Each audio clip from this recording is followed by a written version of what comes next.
Okay, folks, let's go over what's called the Van 't Hoff factor. This is important, especially since in your lab you'll be using a salt, and that salt breaks down into multiple particles. Oh, that's what this has to do with, multiple particles, yeah.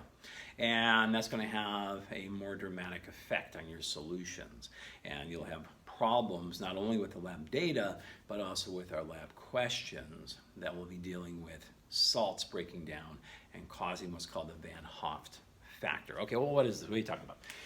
Let's say that we have some sucrose, C6H12O6, or dextrose. Actually, in the lab, we'll be using dextrose, which is the same thing, same combination. It's the same formula as sucrose. It's an isomer, so it just is a little arranged a little bit differently, but they have the same chemical formula.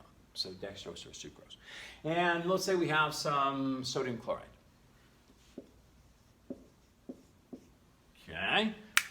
And let's throw in a little bit of calcium chloride just for kicks and or giggles. Okay, some calcium chloride.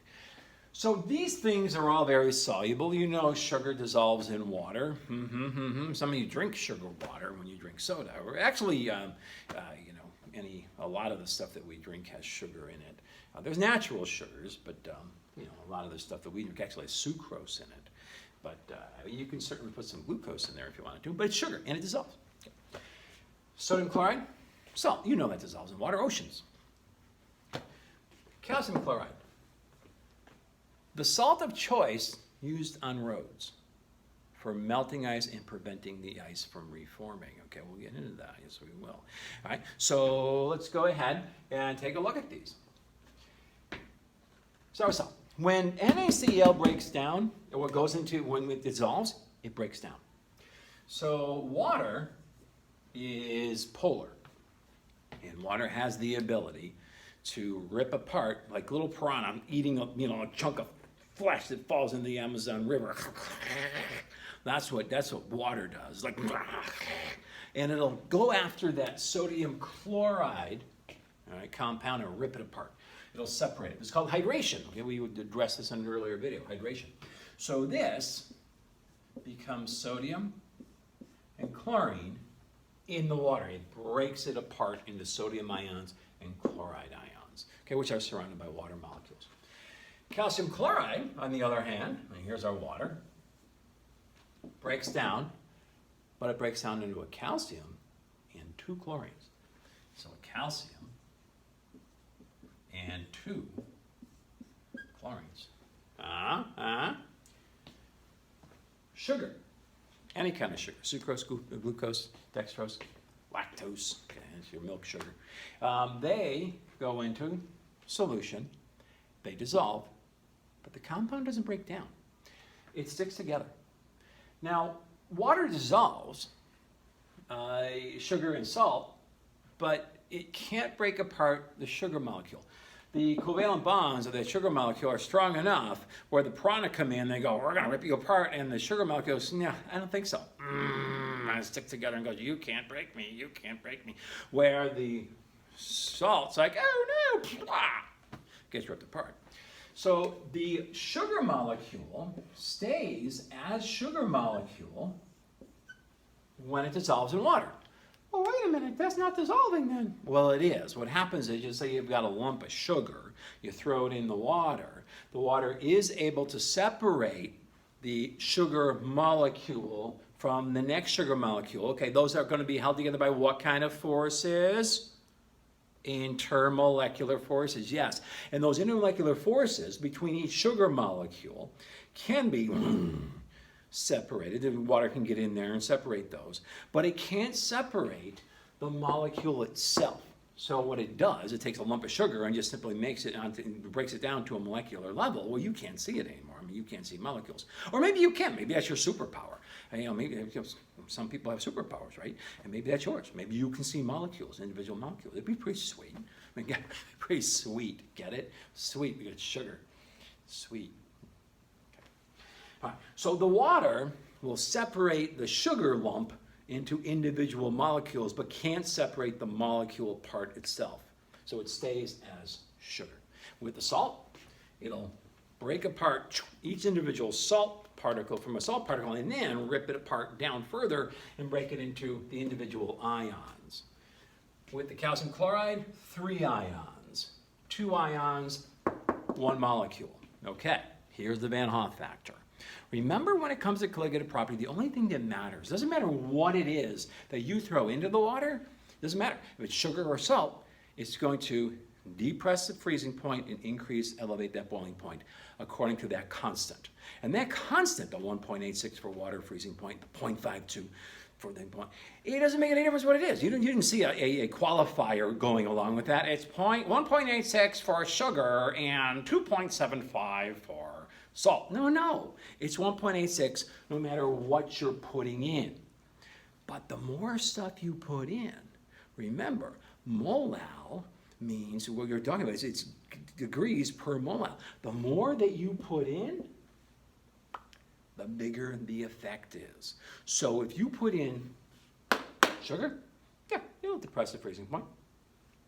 Put some sodium chloride, it'll depress the freezing point more because that's 2 particles as opposed to 1. Calcium chloride, even lower. 3 particles. That is 3 things to get in the way as opposed to 2 things as opposed to 1 thing. So the Van Hoff factor is a multiplier. It's a multiplier. All right, it's a multiplier.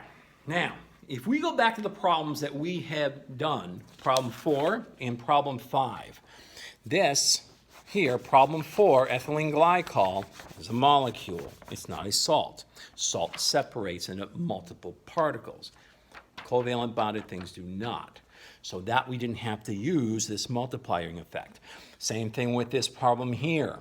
This solution here, CHP, that is a molecule. That is not a salt. Remember, salts are metal and non-metal. Those are all non-metals. Those are molecular compounds. Molecular compounds can be broken down into smaller and smaller parts until you get to the molecular level, but you can't break the molecule apart. Salts, we haven't done a problem with salts. No, we have not. With salt, you have to look at the salt and determine how many particles you're going to get. 2 particles, 3 particles, then that is more effective. So you need to take that 2 particles and 3 particles and put that as a multiplier in front of your K value. So let's go back to our equation. Okay, we'll put Kf. This is the same thing with Kb. Same thing. So here is Kf times molal. Okay, here's our equation. This works just fine if you have a molecular compound, not a salt. But if I have a salt, it's going to break into multiple parts. And I need to put a multiplier right here. I'll put an X there. That's your multiplier. So if I am doing a freezing point depression with sodium chloride, I would make sure that I know that sodium and chloride are going to break up and give me 2 parts. I put a 2 here. It has twice the effect. You got to remember that twice the effect. Okay, we are going to use a salt in our lab, and we're going to use a sugar in our lab. With the sugar, we just go ahead and use that straight equation. Or you can think of it as your Van Hoff factor here is 1. It doesn't break down, right? So you get 1 thing from 1 thing, you put a 1 there. Doesn't change anything. But if I use, we're using potassium nitrate. Potassium and nitrate, 2 particles. I'm going to have to multiply the effect by 2. You've got to remember that, and I have some questions that go along with that lab to see if you do remember that. Look at the salt, see how many particles it breaks down into, and then use that amount of particles as your multiplier, as it has a more dramatic effect with the more particles you get when salt dissolves. Okay, that actually kind of goes into the why is sodium chloride or calcium chloride preferred on highways. Well, 2 things. When salts dissolve on the roads, there is it's called heat of solution. We'll be doing a lab later in the course that will measure heats of solution. But heats of solution, when things go into solution, even if you have ice or you have snow on the road, there is going to be some water there. There will. And when you throw salt on it, that water dissolves the salt. That produces heat. that will further produce a melting effect on the ice or the snow. So there's one thing that you get out of putting salt on the road. It does melt the stuff that's there, the ice or the snow. Second thing is it goes into solution, and then that solution that you have on the road, that briny solution, briny means salt, will boop, boop, boop, boop, not freeze until it gets really cold. It'll stay as a solution and therefore not allow more snow and more ice to accumulate on the highway. This one's preferred. Why? Simple. It has 3 parts. It's going to be more effective. This one, 2 parts. Yeah, you can use this. This is rock salt. You can use rock salt. Sure, it works. More effective, more cost effective. Now this one's more costly than this one is, but in terms of economics, this one, although more costly, has a more profound effect, so you don't have to use as much. In the long term, you end up saving money by using the more expensive one, if that makes any sense to you. Some of you are more economically sound than I am. Okay. All right, so that's how salt works in melting the ice here in New Hampshire, and why you use it. There is a point where salt will not be effective anymore. You get to the point, because sometimes you'll even hear this: it's too cold to snow. It gets so cold out that this, putting it on the roads, doesn't have an effect anymore. Salting roads, I believe, with calcium chloride, it gets down below 22 degrees Fahrenheit. This is Fahrenheit. Like 20 to 21 degrees, then this becomes less effective. When you start getting really cold temperatures, and the salt doesn't work anymore. It's just too cold, and it doesn't do the job of keeping the solution from freezing. Okay, all right, that's okay. We're wrapping this one up, and yeah, I think we'll call this a colligative property subunit here.